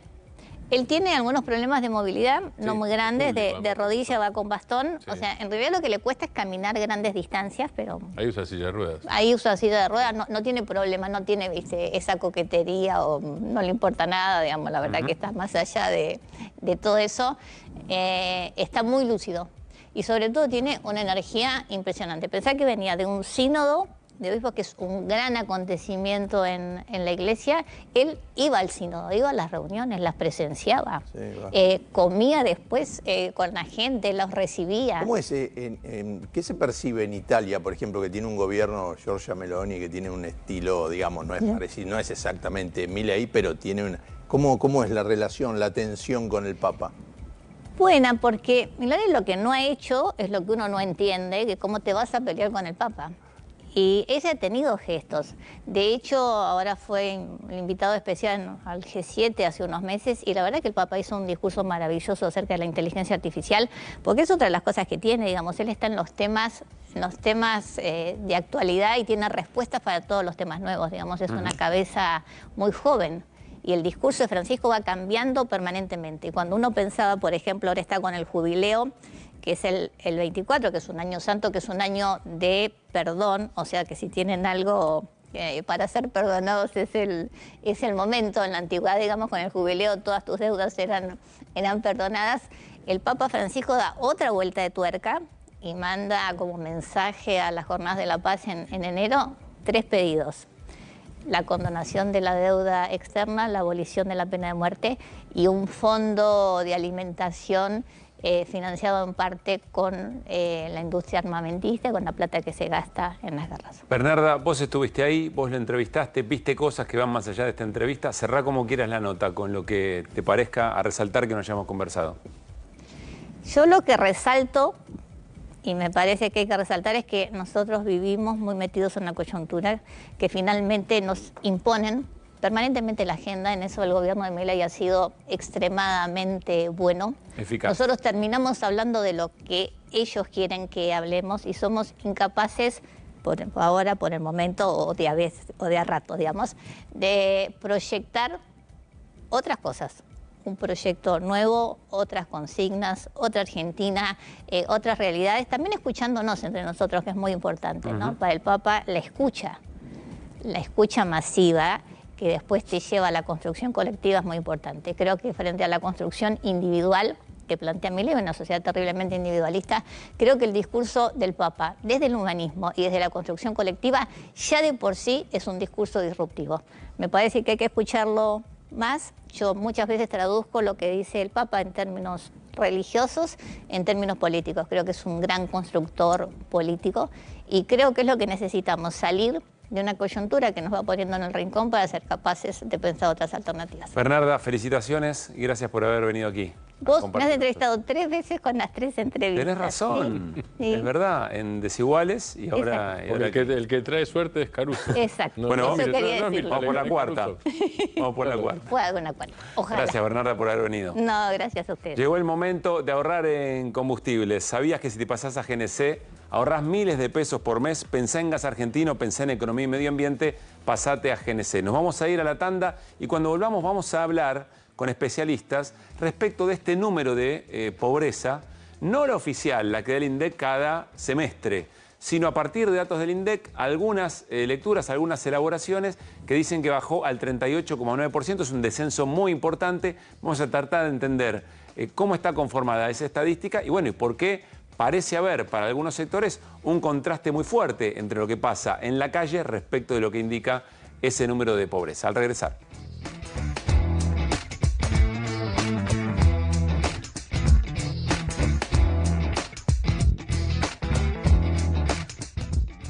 Cobrar tu sueldo está muy bueno. Cobrarlo en Credicop, mucho más. Tenés los créditos que necesitas con las tasas más convenientes. Promos en supermercados, viajes, combustible, indumentaria y mucho más. Además, cuando abrís tu cuenta sueldo, te regalamos puntos Credicop o millas Aerolíneas Plus de bienvenida para canjear por increíbles ahorros, premios y viajes.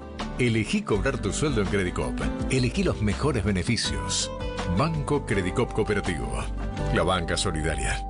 Metalúrgicas, químicas, textiles, farmacéuticas, alimenticias, diferentes caras de la industria. Una gran empresa. Adrián Mercado. A la hora de relocalizar o expandir su compañía, piense solo en el especialista. Adrián Mercado, líder en inmuebles industriales.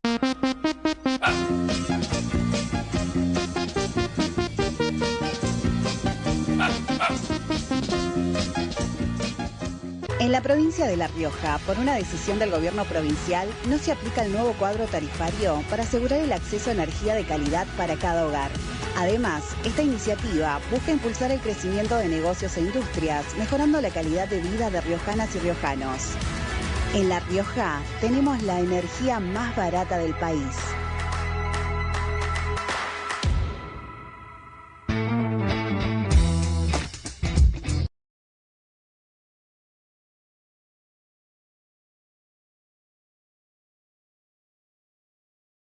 Es el oficial del INDEC, pero sí hecho a partir de datos que publica de manera oficial el Instituto Nacional de Estadísticas y Censos.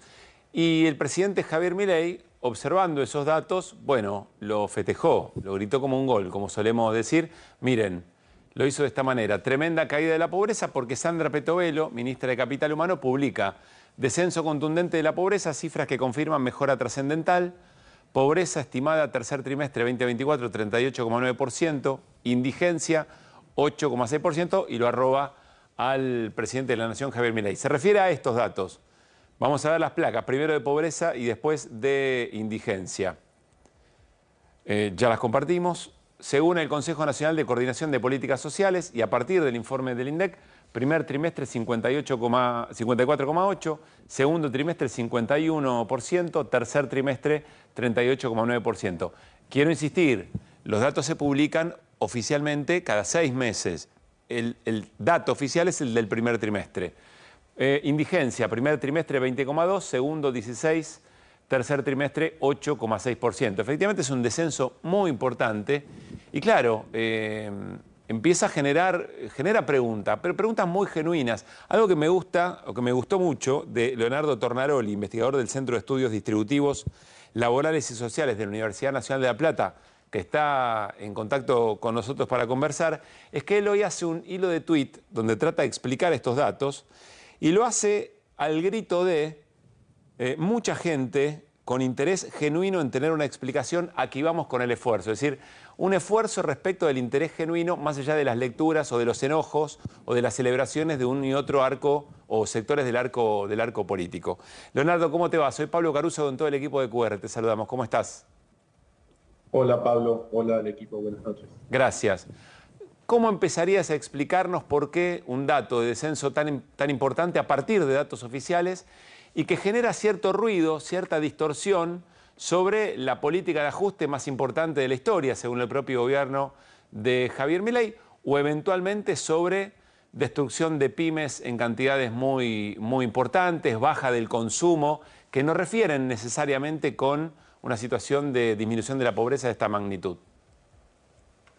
Bueno, sí, creo que el último punto que haces es quizás lo que concitó la sorpresa de la mayoría, ¿no? La magnitud de la reducción. Yo esperaba sí una reducción de la pobreza en este tercer trimestre respecto a lo que había ocurrido en el primero, porque es algo que es común que suceda luego de un salto muy fuerte en la pobreza que tuvimos en el primer trimestre de 2024, que si la economía empieza a estabilizarse, aun cuando se haya estabilizado en todo, pero la inflación empieza a reducirse y demás, tenés una mejora en la tasa de pobreza, una caída en la tasa de pobreza, aun si todavía la actividad económica no se ha reactivado del todo, ¿no? Por una cuestión, si querés, mecánica de por cómo se mide la pobreza en Argentina y en otros países, que es pobreza por ingresos, es muy susceptible a lo que ocurra con la inflación. Cuando la inflación se acelera y crece mucho, la pobreza salta mucho, lo que pasó entre finales del año pasado y comienzos de este año, y luego cuando hay una estabilización baja.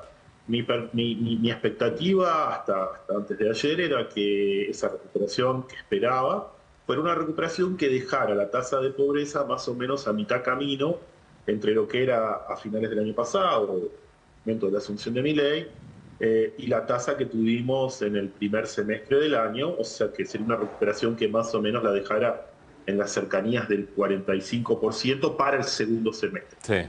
A ese número, a ese 45% ya se habría llegado en el, digamos, semestre intermedio, o sea, el periodo que va entre abril y septiembre. Con lo cual, todo hace prever que para finales de año, cuando tengamos el semestre natural completo, de julio a diciembre, la pobreza llegue a valores similares a los que tenía el año pasado, lo cual es una sorpresa por la magnitud, ¿no? A ver, acá quiero entrar en preguntas. Vos, por supuesto, también tiene el equipo. Creo que podemos compartir una de las placas que vos compartiste también en tu hilo, en tu posteo, que es cuando se observa, digamos, la línea, el recorrido, es muy gráfico y se observa muy bien la magnitud de la caída. Ahí está, ahí la estamos compartiendo. Es una V invertida, digamos, ¿no? Cuando llega la devaluación hacia el 54,8% y un 38,5%, que es lo que efectivamente conocimos en los datos de hoy. Quiero insistir con esto, es el dato a partir de datos del INDEC, pero no es el dato oficial del INDEC respecto de la pobreza.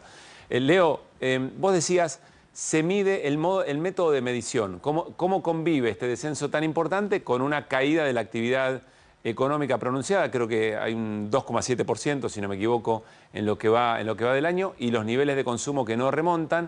Y vos decías, bueno, acá es importante entender que la pobreza se mide por ingresos y entonces yo supongo tiene que ver con la conformación de la canasta básica. Y ahí aparece una pregunta que nos hicimos en los últimos días, que es si efectivamente el indicador de inflación, etcétera, cuánto juega también el hecho de que, por ejemplo, las tarifas o los servicios estén tan ponderados a la baja cuando son una parte muy importante de los ingresos de un hogar. Todo esto te lo ofrezco como pregunta. Sí, no, yo creo que ese factor, efectivamente, o sea, la estructura de consumo que está detrás de la medición tanto de la inflación como de la pobreza en Argentina, en algún momento yo creo que posiblemente durante el próximo año se tiene que actualizar porque ya están los datos disponibles, porque hasta ahora estamos usando una estructura de consumo que remite a lo que se consumía en 2005, pero ya tenemos datos disponibles para actualizarla a 2018 por lo menos, ¿no? Con lo cual eso llevaría posiblemente a un cambio en la evolución de los niveles de pobreza, más que en la evolución. Por ejemplo, lo que yo te estoy diciendo, que la gran sorpresa es cuánto cayó entre comienzos de año y ahora, yo no creo que se modifique demasiado si vos modificás la canasta de consumo, porque en realidad la canasta, por el cambio de precios que fue a principios de año, ya era parecida a principios de año y ahora, a finales de año. O sea, el impacto está en los dos momentos del tiempo. Sí. Quizás sí haya un cambio si la comparación la haces con años anteriores, ¿no? Obviamente ahí tenías una estructura de consumo algo diferente. El punto, creo, principal de la explicación detrás del número de esta caída tan fuerte en la pobreza mayor a la que esperábamos, tiene que ver con que ese impacto positivo que yo te decía que tendría la reducción de la pobreza, de la inflación en la reducción de la pobreza, se vio magnificado por un hecho muy particular que se observó en especial a partir de mayo de este año, que es que los valores de la canasta básica alimentaria y la canasta básica total, o si querés decirlo de otro modo, la pobreza, la inflación de los pobres fue más baja que la inflación general, ¿no? O sea, los precios que están detrás de los consumos de los pobres, alimentos y demás, crecieron a un nivel mucho menor que creció la inflación general. Entonces, en realidad puede convivir una situación donde para la población que explica la mayor parte del consumo en la sociedad, que es la población de mayores ingresos medios altos, incluso medios y quizás medios bajos, que esa parte de la población esté consumiendo menos porque su estructura de consumo sí está enfrentando una inflación más alta que la que enfrentan los pobres, ¿no? Sí. Por ejemplo, para las clases medias y medias altas, que consumen prepagas, que consumen educación privada, que consumen más servicios, quizás la inflación que ellos están enfrentando en sus consumos sí es más alta que la inflación promedio de la sociedad, la inflación general, y eso hace que su poder adquisitivo todavía esté en 2024 por debajo de 2023. Claro. Y en ese sentido, entonces, vos tenés una disminución en el consumo o una no recuperación total de la caída en el consumo que se observó a principio de año. Bien. Pero para el otro sector de la población, que destina la mayor parte de sus consumos a alimentación y demás, esta reducción en la inflación de alimentos y de servicios básicos, de algunos servicios básicos, posiblemente les haya permitido recuperar en gran parte el poder adquisitivo. De cualquier modo, sigue siendo un dato sorpresivo para mí, por la magnitud, de nuevo. Yo creía que iba a caer la pobreza, no tanto, y debemos esperar por lo menos hasta febrero que el INDEC presente los microdatos de la encuesta permanente de hogares para desmenuzar un poco mejor qué pasó con los ingresos, qué ingresos son los que crecieron más, qué ingresos son los que explican esta aparente caída de la pobreza. Bien. ¿Fer? Sí, buenas noches, Tornaroli. Mire, yo me dedico a recorrer los supermercados y a ver precios. Entonces, matemáticamente lo que no entiendo es cómo, justo en el momento que los jubilados empiezan a tener que pagar más los medicamentos y se hace justamente un estudio de la cantidad de jubilados que por no tener actualización del bono de 70.000 pesos y el aumento de los medicamentos que tienen que pagar, cada vez tienen más platas y hay más jubilados que entraron en la pobreza. Y es un universo de varios millones de personas. Realmente no entiendo cómo, si ese universo de millones de personas fue de golpe ingresando más en la pobreza, el resto de los argentinos, que si bien se ha desacelerado la inflación, no es cierto que no van más rápido los sueldos que la inflación. Entonces, si usted este mes tiene que pagar 3% más por la carne, pero le dieron 2% de aumento de sueldo, nunca recupera, sino que va un poquito más atrás, más lento. Pero yo no vi la recuperación claramente, salvo los asalariados que están en blanco, el resto es incomprobable todo esto. Y cada vez se ve más gente en la calle y los supermercados tienen caída todavía del 20%. No digo que no pueda haber, haciendo un jueguito matemático, decir rebotó un poco, pero una caída de 15 puntos es inexplicable. Yo no sé realmente cómo es que lo dice, porque dice un informe de la UCA. Generalmente cuando esto sale Salvia a hablar de este informe. También salió, ¿eh? Igual este no es de la UCA. Estos son datos del del INDEC. No son observatorios. Datos distintos. Pero ¿de qué observatorio es que viene esto? Porque realmente A ver, Leonardo. ¿De dónde surgen? Porque sé que los da el gobierno, dice el informe. ¿No es de la UCA también? No, ahí lo estábamos compartiendo en la placa inicial.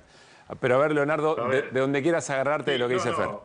Este número es un número que se estimaron diferentes...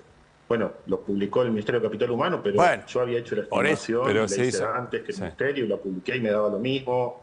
La Universidad de Itera lo mismo y la UCA hoy indicó que también le da... Por eso la UCA también está. También. Pero no son solo, son varios, eso digo. Hoy anunció que le da el mismo resultado la estimación de la UCA. A ver, las preguntas que me hacen yo las podría responder técnicamente todas, pero obviamente no quiero poner a extender demasiado. Te menciono un par de cosas particulares. Respecto a los jubilados, efectivamente los jubilados son un grupo que ha perdido poder adquisitivo a lo largo del año, quizás el que más. También es cierto que en las mediciones de pobreza, hasta desde siempre, no de ahora, los jubilados aparecen como el grupo etario con las menores tasas de pobreza. Eso era al comienzo, por eso, pero ahora dicen que entraron más, porque por esto... No, bueno, van a entrar, obviamente, de todos los grupos que entraron a principio de año, pero siguen siendo el grupo con menor tasa de pobreza. Eso en parte tiene que ver con una cuestión metodológica, que es que la pobreza lo que trata de medir es la situación media de la población, no la situación específica de cada grupo etario. Y quizás entonces eso genera que en todo momento del tiempo, no solo ahora, la situación de los jubilados esté quizás un poco subestimada, porque no es que los jubilados se compara sus ingresos contra una canasta específica de sus consumos, sino que se compara contra una canasta media de consumos de los pobres, digamos, y en esa canasta no tiene un particular peso muy importante, por ejemplo, los medicamentos, que sabemos que son gran parte del consumo del jubilado, y esa canasta sí, por ejemplo, tiene parte del gasto destinado a educación, que los jubilados en su mayoría no gastan en educación, ¿no? Quizás INDEC más adelante podría desarrollar una metodología específica para medir la pobreza en jubilados y demás, pero con esta metodología que usa quizás se subestima la situación de jubilados, pero esto ha sido siempre así. Respecto al otro punto, los salarios en los últimos 7 meses han venido ganándole consistentemente del sector registrado y en parte los datos de los no registrados nosotros los recibimos con cierto rezago, con 5 meses de rezagos, entonces recién ahora estamos conociendo la situación de abril y mayo y entonces no puedo yo afirmar si efectivamente pasó lo mismo con los no registrados, pero dentro de los registrados hace 7 meses que le ganan a la inflación y que vienen recuperando gran parte o buena parte de esa caída tan fuerte que tuvieron los salarios a principio de año, ¿no? Y esto es natural también que se dé en un proceso de desinflación, porque en realidad cuando uno negocia salarios lo va haciendo reclamando un poco de lo que perdió en el pasado. Quizás no todo, por ejemplo, si la inflación fue 20 el mes pasado, bueno, cedo 5, reclamo 15, pero este mes quizás la inflación es 15, entonces este mes no pierdo con la inflación. Lo que perdí fue el mes pasado, fue 20, y en el mes siguiente así voy recuperando de a poquito. Mi impresión es que todavía no había convergido todavía completamente la recuperación total. Bueno, necesitamos ver los microdatos, lo que le decía yo de INDEC, de la encuesta, que van a estar disponibles recién en febrero para entender un poco más con lo que pasó con cada una de las fuentes de ingresos, pero en principio los datos que INDEC publicó ayer de distribución del ingreso nos hacen creer que efectivamente la pobreza se va a estar situando en los niveles que se reportaron el día de ayer. Ahora, Martín. Buenas noches. Si yo interpreto bien los datos y el gráfico que mostrábamos recién, si yo los interpreto bien, porque me cuesta hasta ver los meses, la pobreza antes de que asumiera Javier Milei estaba en 38%. Viene la devaluación con pico inflacionario, si interpreto bien, si no vos corregime, y llega al 54%. Y hoy la ministra dice que es trascendental el 38%, que es lo mismo que había antes de que subiera Milei. Lo que es trascendental es la bajada. Lo que es trascendental es la bajada, pero la subida fue hecha por Milei. ¿Es así?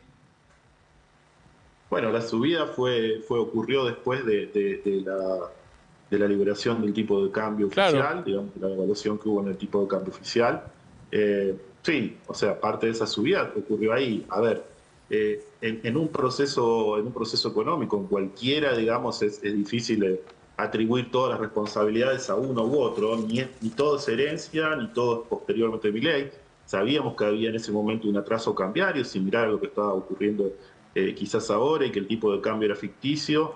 Se podría haber hecho de otra forma la presión, seguramente, hay gente que dice que se podría haber hecho mejor, pero bueno, ocurrió así, la pobreza aumentó, pero sí, la pobreza en definitiva cerraría 2024 niveles similares a los que tenía antes de la asunción del Milei. Ese es el punto, digamos, creo, ¿no? Leonardo, te agradecemos mucho este rato, un gran abrazo. Bueno, que tenga buenas noches. Que esté muy bien.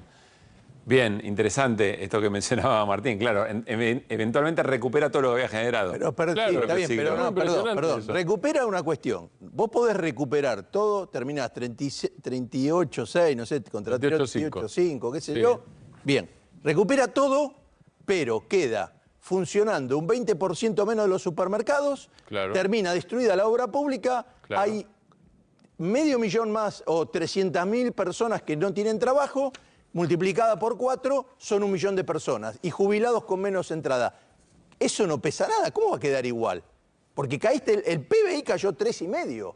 Me llama la atención que quede igual, no digo que no haya bajado. 2,7 acumula en todo el año, ¿no? Claro, 2,7, pero entonces parece que volvés a lo mismo y resulta que ve la calle llena de gente durmiendo en la calle. Digo, entonces no sé qué es la pobreza. La verdad, yo a Moreno lo volvían loco por 1 o 2 puntos, lo volvieron loco y esto no le llama la atención a nadie. Pues son caídas de puntos que es como, bueno, no sé. La verdad, lo del INDEC, yo siempre dije, porque inclusive después terminaban diciendo, Moreno tenía razón, pero se mira de esta manera. Moreno no tenía razón, me parece a mí, pero no importa, es otra discusión. Sí. Pero no, estoy diciendo que lo criticaban, que según siempre te dicen, no, esto lo leen así. Entonces, vamos de vuelta. Pero no es el INDEC, Fer. Sí, es el INDEC. Sí, son datos del INDEC y elaboración de organizaciones privadas, digamos. Okay. Lo que planteaba recién Tornaroli es, nos está explicando de qué manera se mide, e incluso diciéndonos, debería medirse de otra manera para que sea un poco más fiel a lo que observamos todos en la calle. Pero si sigue habiendo un montón, si tenés caída de empleo, tenés destrucción ¿cómo convive? ¿Dónde está que llegás a lo mismo? Porque entonces todos los muertos que quedaron no comen. Es que igual, lo que pasa es que hay un tema. Por eso se generó tanto bolonqui con este. No, y por algo lo tiró Petovelo, pero además lo está dando un ministerio que no reparte la comida, no se entiende nada, viejo. Pero igual, a ver, son 4 de cada 10 personas. Una locura. Y la infantil debe haber bajado y debe estar deben ser 5 de cada 10 pibes. No lo sé. Sí, porque estaba en el sigue 60. siendo un número tremendo. Pero eventualmente ahí, yo creo que la pregunta que hace Fer, con su vehemencia, y su vehemencia porque le calienta el asunto, porque le importa, es una pregunta absolutamente legítima. Es decir, si vos tenés todos los indicadores que van para atrás, en términos de consumo, en términos de destrucción de empleo, de pymes, etcétera, etcétera, ¿cómo es que efectivamente esto genera esta reducción? Esa es la pregunta que intenta responder, aunque criticándola metodológicamente. Voy a hacer una respuesta sin ser economista. Sí. Tuviste una...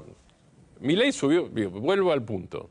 Milei sube la inflación por decisión. Toma la decisión de hacer una brutal devaluación, la más grande de la historia, una de las más grandes de la historia, eso es la más grande, las que son por suceso natural, autoinfligida es la exacto, mayor. Por decisión, bien. Entonces, el 30 a los Estados Unidos. No, por eso, no, exactamente. No le hicieron a propósito. Entonces, decide la mayor devaluación de la historia, con lo cual decide indirectamente un pico inflacionario y después baja la inflación. Parte de la baja de pobreza pero no por baja de inflación. Podés volver a lo mismo, porque hay un montón de gente que no queda más adentro. Perdónenme una cosa, miren el 47%, ustedes en la caída, eso debe ser 47 pandemia, cuando se va Macri, 47%. 47 debe ser pandemia, supongo yo. Bueno, me parece que sí, está entrando la pandemia. 47 es un pico en pandemia. Pero yo no vi el nivel de destrucción que se llegó a ver ahora. Entonces digo, no sé cómo es que se mide, porque en ese momento además no gastabas nada, porque estabas en tu casa. Bien. No tenía es otra cosa, pero digo, la manera, hay que cambiarlo urgente si esto es así, porque si no, es cualquier cosa, viejo. Si esto es verdad, es terrible, dice Fer Seronini, y quiero decirle que tiene razón. ¿Quieres cuidar tus ahorros si no sabes cómo invertir? Yo te recomiendo Banco de Joyas. Podés conseguir lingotes desde 1 gramo y pagar hasta en 12 cuotas. Encontralos en la tienda online o acércate al salón de Avenida Corrientes 2822, casi esquina Pueyrredón. ¿Te interesaría invertir en oro de manera segura y sencilla? Te presentamos nuestros nuevos lingotes de oro 24 quilates. Aprovecha la preventa y empezá a invertir. Nosotros te ayudamos. Confía en Banco de Joyas. En Pilar.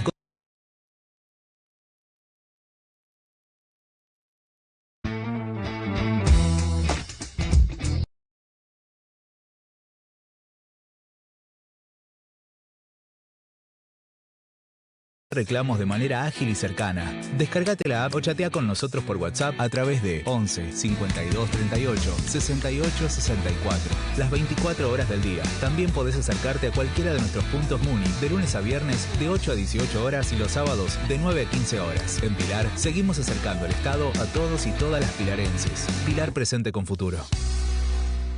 Me banco levantarme a las 5 de la mañana. Me banco que nos digan oligarcas, que ando en 4x4. Me banco todas, porque ahora tengo el apoyo de mi banco, que cree que si al campo le va bien, nos va bien a los argentinos. Banco Nación, ahora más que nunca, del lado de la producción. Hay pionono, atún, pan dulce, turrón, señora, budín, sidra, vino, garrapiñada. Salva la Navidad con precios moronenses. Canasta navideña a solo 13.900 pesos. Municipio de Morón, corazón del oeste. Con las tarjetas del Ciudad tenés un carrusel de descuentos. En cines, combustibles, indumentaria, supermercados. Qué lindo ahorrar en el súper. Pagá desde el celu con tus tarjetas del Ciudad. Abrí tu cuenta gratis y aprovechá todos estos beneficios. Entrá a Ciudad. Vení al banco que te banca. Emprender tiene mucho que ver con prender. Por eso la luz puede llevarte a dar el próximo paso. En YPF Luz te asesoramos para que tu empresa elija hoy energía renovable. Hay luz al principio del camino. YPF Luz. Quieren hacer cosas muy divertidas. bien, la mejor forma de empezar tus días es con Productos Pozo, líderes en la producción de vainillas, magdalenas y budines. Con más de 70 años en el mercado, presentes en cada desayuno o merienda, hacé más ricos tus días con Productos Pozo. Pozo siempre te da más.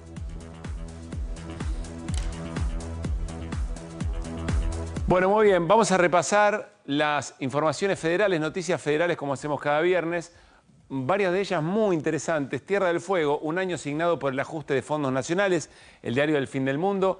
Así lo marcó el jefe de gabinete de la Municipalidad de Ushuaia al realizar una síntesis de lo ocurrido este año. Escuchen, señaló que la obra pública retirada por el gobierno nacional ha marcado la gestión, 20.000 millones de pesos que quedaron sin utilizar en proyectos planificados, afectando la calidad de vida de nuestros vecinos, dice el intendente de Ushuaia, respecto de Tierra del Fuego. ¿Qué más?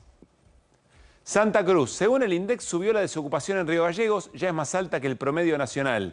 Respecto a los datos de Río Gallegos, la capital de Santa Cruz, el último censo, 132.000 habitantes, hay 61.000 personas económicamente activas, es decir, habitantes en edad laboral. Llamativamente, a otras ocasiones, Río Gallegos presenta un 7,1% de desocupación, es decir, más que la media nacional. Seguimos. Mendoza, los tours de compras a Chile deberían salir de la terminal, consideró el gobierno. Miren acá abajo, pidió que se entreguen solo 25 permisos por día. Para dimensionar, lo que quiere el Ejecutivo es disminuir a la mitad la cantidad de tours. Por ejemplo, en un día de semana salen solo desde Mendoza entre 40 y 50 micros rumbo a Chile, todo por el tema del tipo de cambio. Seguimos. La Pampa, Milei dice que hay reactivación en los pueblos, no se ve. El gobierno provincial le comunicó a los municipios que no habrá ayuda para afrontar el pago del bono para las y los trabajadores estatales de cada comuna. Desde Nación nos dicen que la actividad económica está creciendo, pero no se ve, no se está dando o no es cierto, dijo el intendente de Victorica, Hugo Kenny. ¿Qué más? Chaco, mesa navideña. Los precios llevan a los consumidores hacia la carne de pollo. Fer, mirá, tras el aumento en el precio de la carne hace unos días, carne vacuna, con el precio del corte más popular, como lo es la pulpa, a valores que rozan los 10.000 pesos el kilogramo, hizo crecer el consumo de la carne alternativa, es decir, la de pollo. Esto lo confirman los comerciantes. Esto en Chaco.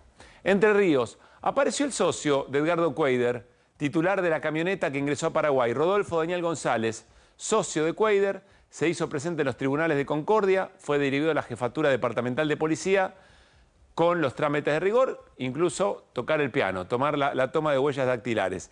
Se trata del socio de Cuader, diferentes negocios y sociedades por las cuales están siendo investigados, y es el dueño de la camioneta en que se trasladaba el ex senador cuando intentaba ingresar con $200.000 desde Brasil a Paraguay. Está mal puesto el punto. ¿Qué más?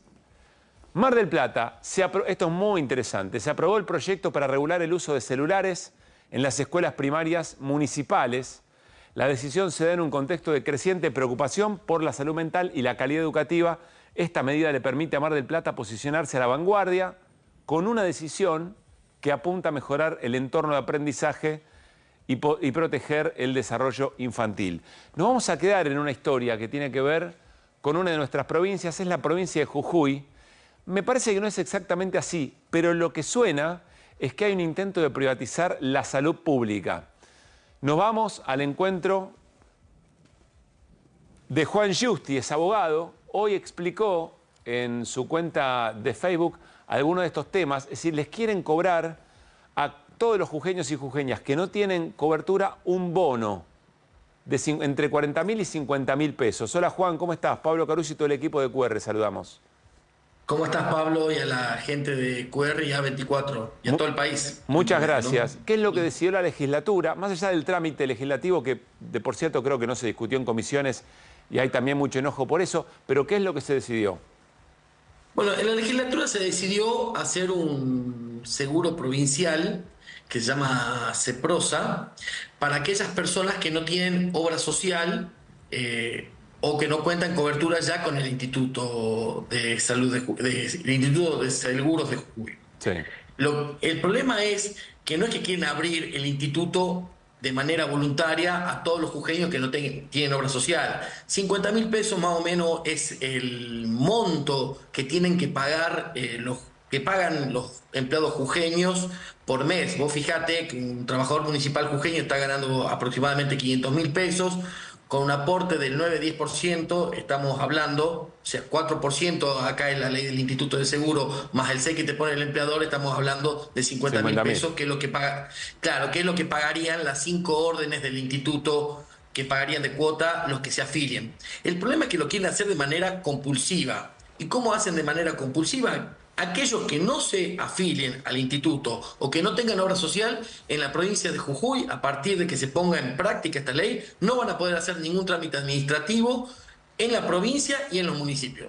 Trámite administrativo como una habilitación comercial, ir a sacar el carnet de conductor, presentar una nota para que te levanten la basura, o sea, realmente es, si vos querés hacer que el instituto sea una obra social más abierta y salir a competir en el mercado de obras sociales, bueno, uno lo puede entender porque la provincia de Jujuy ha tenido una baja significativa en los recursos coparticipables y ha tenido una baja significativa en otro tipo de recursos. Ahora, salir a hacerlo compulsivamente es complejo. No se habla yo no entiendo que sea una privatización, porque la privatización implica las transferencias de los hospitales públicos o de los centros de salud al sector privado, que se quiso hacer, pero fracasó rotundamente por la oposición. Básicamente la llevó adelante un gran amigo mío, el doctor Carlos Despeche, quien hoy ya no nos acompaña.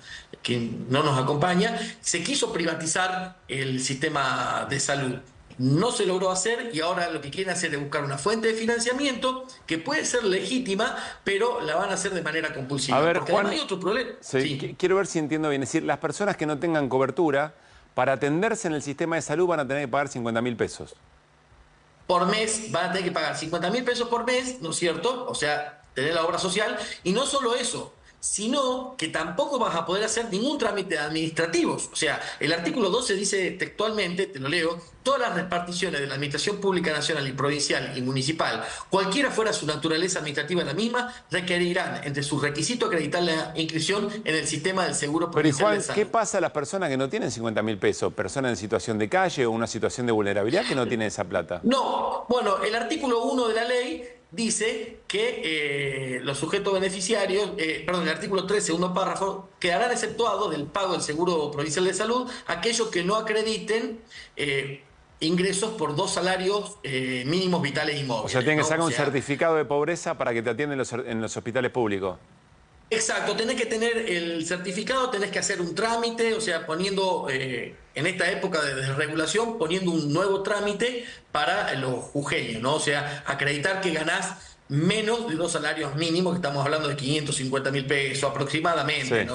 ¿no? Entiendo lo que decís de lo compulsivo, Juan. A mí lo que me parece fuertísimo, y entiendo que dentro de los argumentos es que el gobierno nacional dejó de enviar recursos a la provincia, entonces para fortalecer el sistema de salud se hace esto, pero que para atenderte en el sistema de salud tengas que pagar 50.000 pesos. Te agrego una cosa. Te agrego una cosa. Buenas noches. ¿Qué hace el gobierno provincial ante el recorte de fondos del gobierno nacional? ¿Qué hizo? No, acompaña las políticas. Carlos Sadir acompaña las políticas nacionales, ¿no? Los diputados.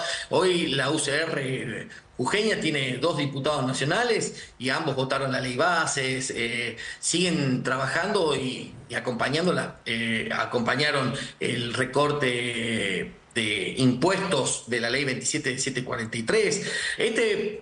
Esta ley tiene varias inconstitucionalidades, ¿no? Una, esa que te exigen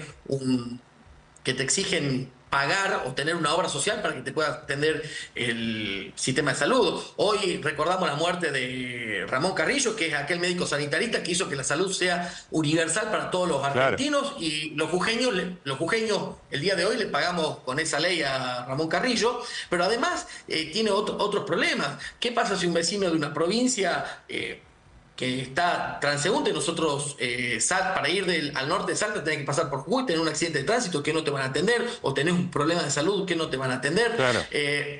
Tenés muchos problemas. ¿Esto es constitucional? Se me ocurre... Constitucionales, convencionales. Convencionales por sobre todas las cosas, ¿no?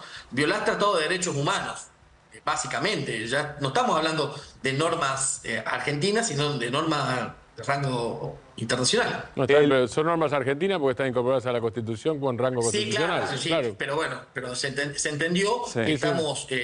lo que queremos, lo que acá no estamos oponiendo a este seguro de salud es que sea de carácter compulsivo. A mí me parece bien que el Instituto de Seguros de Jujuy pueda ampliar la masa de afiliados y que no sean únicamente los 80.000 empleados públicos que tiene la provincia, 85.000 empleados públicos, que amplíe, que brinde más servicios, que salga a competir al mercado. Estamos todos de acuerdo. Ahora, si para ir al hospital público tengo que tener este seguro de salud, o tengo que acreditar que no gano 2 salarios mínimos vitales y móviles, lo que estoy haciendo es poner un impuesto a la pobreza, porque aquellos que tenemos la suerte de tener una obra social, aquellos trabajadores que están registrados y que tienen la suerte de tener una obra social, lo que terminás poniéndole es a los más pobres, a los cuentas propistas. Esto, en definitiva, si bien no es técnicamente un impuesto, va a funcionar como un impuesto a la pobreza, porque a partir de ahí se quiere financiar el sistema de salud, cuando lo que hay que hacer es que, por ejemplo, un impuesto coparticipable como bienes personales, no haberlo reducido en 10 veces, ¿no? O sea, Juan, ahí tenemos que plantear el modelo de país, básicamente, ¿no? Juan, gracias por esta explicación. Vamos a seguir muy de cerca el tema. Un gran abrazo. Muchas gracias, Pablo. Te mando saludos, Fede Noro. Y que quede claro, no es una privatización, sino es un impuesto a la pobreza. Cuando la vea Gabriela Tisman, mándale un saludo también, entonces. Le doy un saludo a Gaby. Que esté muy bien. Bueno, a mí me sorprendió mucho esto que está ocurriendo en la provincia de Jujuy. Insisto, para atenderte en el sistema de salud público tenés que pagar 50.000 pesos hay por un mes, mecanismo, no certificado de pobreza. Hay un mecanismo parecido al cambio del sistema jubilatorio en Santa Fe. Una parte de los gobiernos provinciales, en lugar de resistir o coordinar una oposición a mi ley, lo que hacen es mimetizarse. Bien. Voy a romper el esquema del programa. Sé que tenemos cosas pendientes, pero le quiero dar un gusto a mi amigo Fer Cerolini, que tiene ganas de hablar de Colapinto. Vamos a hablar de Colapinto. Todo suyo. No, ¿Tenemos 6 minutos? ¿Cuánto tenemos? No, un cachito, vamos a tirar. Dale. Vamos. No, a ver. Ayer dieron el Olimpia... Los Olimpia de Oro. Los Olimpia de Oro, dieron los premios... El Dibu Martínez y el querido Franco Colapinto. Bien. El Olimpia de Oro es el Círculo de Periodistas Deportivos, lo entrega desde 1954. ¿Nos vamos a pelear con quién? No, con la gente del Círculo de Periodistas Deportivos. Estamos parece que debe haber algo en el agua, yo creo, que estamos tomando, que la gente empieza a ver cosas que no pasaron. Así como tenemos el mejor gobierno de la historia, superaron a Menem, superaron a Perón, superaron a todo, bueno... Resulta que sin hacer nada ya sos campeón del mundo. ¿Cómo sin hacer nada? No, en el caso de Milei. Yo digo que no hizo, ahora tiró la pobreza para arriba, la bajó. Yo no veo nada, no veo ningún resultado de nada, pero él dice que es el mejor de todo. ¿Estamos de acuerdo? Y dice que es el campeón mundial, él y Trump son los que empujan el mundo. Bueno, esa cosa rara. Bien, ahora parece que esto pasó al deporte. ¿Por qué? Y el mismo premio que recibe Fangio en 1954... por haber salido campeón del mundo, el Chueco, ahora, que después ya había salido varias veces, en 1954 vuelve a salir campeón y le dan el premio. A este pibe le dieron ayer el premio... ya cuando decís a este pibe ya... No, ya pero ¿qué pasó? 21 años tiene, nos volvió a pero no es un premio, Fórmula 1. Pero no es un premio a la motivación, no es un premio... Pero hay que llegar ahí, viejo, hay que manejar 400 kilómetros por hora van esos muchachos. Está bien, pero déselo al holandés que salió campeón del mundo. ¿Pero por qué una Olimpia de Oro se lo vas a dar a un holandés? Pero ¿por qué? Acá hay un tipo que yo no es que me caiga simpático, el Maligno Torres. sacó una medalla de oro en las Olimpiadas y no ganó el premio. ¿Por qué no ganó el premio? Vos podés decir, ganó el Dibu, sí, el Dibu salió campeón del el Maligno mundo. Torres es el que anda en... Claro, pero ganó y salió, el tipo ganó en su rubro, y este muchacho que no salió por correr sacar 2 puntos, 3 puntos, 5 puntos en las carreras, llegar en octavo, décimo. Es un montón. ¿Pero qué es un montón de qué? Un auto que hay que empujarlo para que ande, Fernando. ¿Pero qué me estás hablando? ¿Vos sabés que Reutemann nunca ganó la Olimpia de Oro? Y ganó un montón de carreras. Nunca ganó la Olimpia de Oro Reutemann. No tenía ese dato. Bueno, entonces a vos te parece que el primero, porque corre, hizo 2 puntos, lo van a quemar al ¿Camagüey Espino la ganó la Olimpia de Oro? Pero lo escuché hoy lo escuché venía en la radio. Camagüey Espino la ganó. No sé si ganó porque no. Deberían dárselo. Pero antes que categoría salto en garrocha, Camagüey Espino. Pero salto en garrocha, pero no. Olimpia de Oro. Olimpia de Oro. A ver, ahí está. Ganó alguna vez, y lo ganó Vila, lo ganó Sabatini, pero estaban... Dibu Martínez lo ganó este pibe, en el 2019, en su rubro, salió campeón en España de la Fórmula 4, cuando tenía 16 años. En ese momento tendría que haber ganado el Olimpia al automovilismo, podría habérselo dado a Colapinto por eso. Ahora le están dando... Es un recorrido, pasó por todo ese lugar, llegó efectivamente. Pero ¿a dónde llegó? No ganó nada. Bueno, está bien. ¿Llegar a la Fórmula 1 no es ganar? No, ganar es ganar. Ganar es ganar, salir campeón. ¿Usted cuándo le da? Soy bilardista. ¿Cómo bilardista? Sos bilardista. Pero... el recorrido de este pibe... ¿Este qué está diciendo? Yo soy bilardista. Pero, perdón, los premios son a los campeones. Y después por rubro, agrandaron el rubro y se lo dieron... Vea la lista, nunca le dieron a alguien que no ganó nada. O sea que este es un premio Jet Set, digamos. No, pero el premio al Jet Set sería, digamos, el premio... La revista Cara. Le podría dar el premio, le sale la foto con la China Suárez. Eso está bárbaro. Yo dirigí pronto y vendíamos revista como loco. Estaría contento y le daría un premio. Pero al Gordo Dan le dan un premio. La gente, hay algo en el agua. El premio Suárez. Le dieron el premio, le dieron el Martín Fierro al Gordo Dan. Ahora le dan el premio a Colapinto y no ganó nada. Algo está pasando. Que Camagüey Espínola tuvo... ¿En qué año tuvo Camagüey Espínola? 2 veces salió plata. Olimpia de Oro. Medalla de plata. 2010. 2 veces. No por salto en garrocha. Pero no por salto en garrocha. Ahora cambió de deporte y hace salto en garrocha. Y la verdad que merece... Libertad avanza. Muy bien. Bueno, estamos... De Midi podía salir. De Midi sí. Pero es que no, la verdad que están dando... Dijeron, a ver... Tendría que haber salido el año pasado en el caso del Dibu también, porque este año tampoco las Tombilas salió campeón, digamos la verdad. Tendría que haber ganado el pibe que ganó en bicicleta la medalla de oro. Escuchá, va a discutir está discutiendo el del Dibu Martínez también. Pero esos son premios... Pero el premio FIFA es el mejor arquero, ¿estamos de acuerdo? ¿Quién tiene razón? Celorín. Tengo razón, pero que dan... Cualquier cosa, es porque cae, genera bien, porque genera cosas. Bueno, lo mismo que el otro, genera cosas, sí, genera cosas. Ahora, ¿qué ganó? No se sabe. No ganó nada. Listo. Chao. El premio Suárez. Cierra con el... Muy bien. Bueno, cerramos la semana de QR. El próximo lunes prometemos recuperar las formas. El próximo lunes vamos a estar de 9 a 12, porque claro, se fue Babi. Así que en ese horario, vieron cómo somos. Aquí en QR está el horario y ahí vamos. Así que hacemos de 9 a 12 a partir del lunes. Pero ¿qué les voy a decir? Si los cuento el lunes, buen fin de semana, descansen. Chao Martín, Fer. Adiós. Ojo el agua. Sí. Que toma. Se viene mesa de 4 y quédense en A24, por supuesto. Pasen bien. Yo descarto de que nosotros teníamos información previa o denuncia o que le hicieron la cama, como bien mencionabas. Eso no es así, eso no sucedió. Podría ser que el año que viene, cuando el INDEC, que es el único organismo en la Argentina que puede calcular con certeza el nivel de pobreza, podría dar este número. En estos momentos se está realizando una marcha multitudinaria en el sepelio del chanchero muerto por Gendarmería. Es un trabajador de frontera que fue muerto por la Gendarmería de Bullrich y de Milei. Agustín, te pido 2 minutos. Pedimos a todos los presentes que hagan silencio, por favor, para poder escuchar a Agustín Laje con atención. Ahora sí, disculpa. Mirá, estoy casi terminando, de modo que quien aprovechó la charla, muchas gracias, y quien no la aprovechó, pues lo siento mucho por la mala educación. Amazon doesn't want us to realize the power that we have as Amazon workers. It wouldn't be able to run without us. Amazon is scared because they know that with the power of the union, they're going to have to dish out what they owe. El gobierno de la provincia de Tucumán ha sido uno de los principales provincias que ha establecido un diálogo franco, sincero, recíproco con el gobierno nacional. ¿Qué consejo le daría usted a la vicepresidenta? Que pida perdón, que le pida perdón a la gendarmería, que le pida perdón a la familia de Nahuel. Yo no pido que me pida perdón a mí. Deseo reconocer el fundamental aporte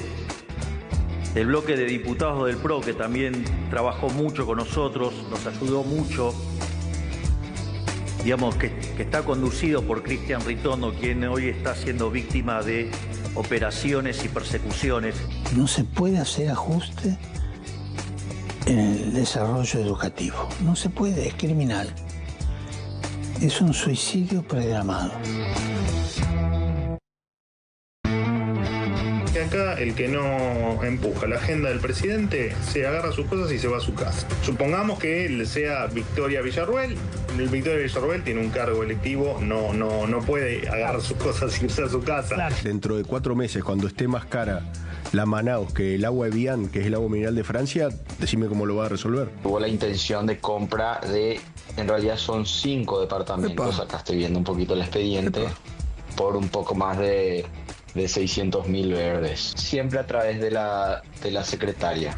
Hablé con Karina primero, le dije que yo tenía un compromiso, que era un compromiso de honor con mis nietos, y me dijo, los chicos vienen ahorrando plata desde que son chiquititos para ir a Disney. Lita es una olfateadora nata respecto a temas de corrupción y un poco nosotros seguimos ahí sus enseñanzas. El peronismo resuelva lo que quiera resolver, que la expresidenta, vicepresidenta, senadora, presidenta del Senado, todos los cargos que tuvo y todas las causas que tiene, resuelva lo que tenga que resolver y nosotros confrontaremos con quien tengamos que confrontar. Estamos apuntando a una reforma tributaria donde no haya mucho más que 6 impuestos y que haya competencia entre las diferentes provincias. Quiero referirme al secuestro ilegal de Nahuel Gallo en Venezuela.